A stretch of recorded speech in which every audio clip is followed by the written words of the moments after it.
German Greens scored highly in the EU elections. They're Germany's second most popular party now. How do we explain this green surge? We're in Munich, the capital of Bavaria, one of Germany's richest regions. In this location, the inner circle of the Green Party mixed with supporters such as Stefan. Great result. Makes you feel great. Until now, we've never had such a high percentage of votes. We got around 21%. I'm really thrilled. What counts now is to walk the walk with regard to ecology, the fight against the extreme right, to support those in need, and to youth unemployment across Europe. Those are the important topics to be tackled now. In this Munich neighborhood, Stefan owns some pubs, a bakery, and the Maximilian, a Bavarian restaurant offering traditional food. For many years, Stefan was a swing voter, sometimes opting for the Social Democrats, but mostly giving his vote to the conservative CSU, the Bavarian counterpart of Angela Merkel's Christian Democratic CDU. Never again, he says. But why? I was no longer able to support the snail's pace of the Christian Democrats and the Social Democrats in terms of environmental protection. Today, that's my viewpoint. The Greens are the only political party speeding up. They are the only ones who have realized a change is needed, not in 10 years or 15 years, but right now. Where does this sudden sense of urgency shaking up the political landscape come from? To get a better understanding, we travel to northern Bavaria, a countryside spotted with dying trees. Global warming heats up the planet. Now consequences are visible on a local level. Voters are aware. Climate change is happening.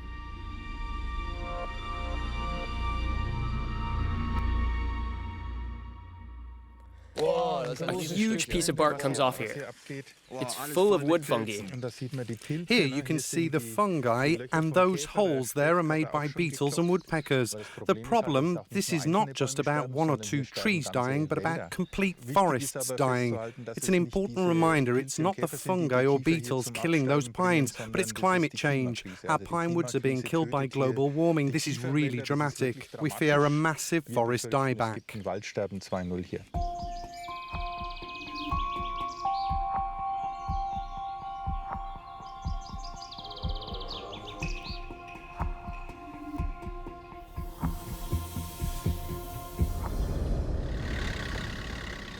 Ralf Strasberger is a well-known forestry expert working for the German branch of the Nature Protection Association, Friends of the Earth. To face the upcoming droughts and heat waves, he convinced local forest owners to join forces for Bavaria's biggest forest rebuilding project. It's dramatic. If the politicians don't take action to stop climate change, we will get Mediterranean climate conditions. Temperatures will go up 4 or 5 degrees. Our local tree species will not support this. They will die. A massive rebuilding of the forest is needed. We need to replace dying trees and plant beeches and oaks. That's the only way to get stable forests for tomorrow. Let's meet again with Stefan, the swing voter turned green. Earlier on Sunday morning, he wrote down some thoughts about Europe. Stefan recently got re-elected to the parish council of the Catholic St. Maximilian community. Reading out his text in church, he warns against the growing racism and nationalism. Oh God, do not permit that this freedom we enjoy here in Europe be destroyed. Protecting nature is an important topic for this community. After Mass, flower seeds are handed out to support biodiversity. Stefan shows us the beehives on top of the rectory. Earlier this year, a petition to protect biodiversity got huge support. Some 2 million Bavarians signed it in person. Did you sign the Save the Bees petition? I took part in it. I was among the first to sign. I was really surprised that here in Bavaria so many people signed. Are people fed up of just talking? People want change. Real changes to be made. You've seen it at this European election. Voters are aware that the massive use of pesticides in agriculture and forestry is a threat to natural resources. Beekeepers are angry. Matthias Ruhl had to set up a last-minute bee-saving operation. This evacuation had to be done in the shortest possible time. We had almost no time because we were aware that the chemical spraying helicopter could arrive at any moment.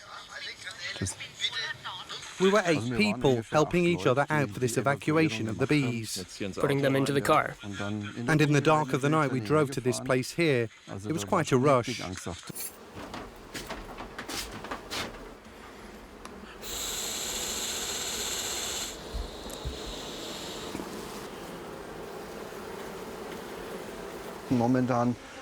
Right now it's quite crowded because of the relocated bee colonies we had to put here when fleeing the poisoning.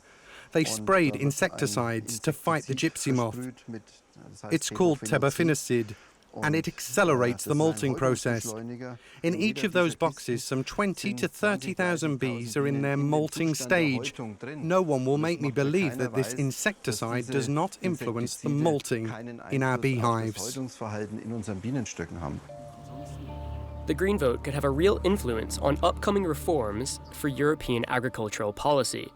Will today's prevailing methods of industrialized agriculture be changed?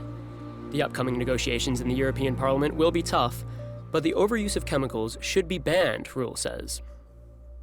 We're in the midst of a green desert. Except for the plants that are sown, there is nothing left on this field. A bee would almost die from starvation when crossing this green desert. When the bees are not killed by insecticides, they are starved to death.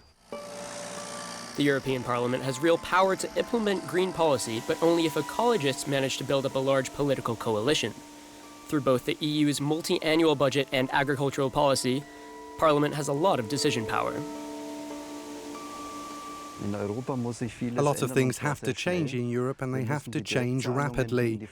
Direct payments should reward those farmers doing something for us, for society and for the environment. And this system of EU grants has to be changed immediately.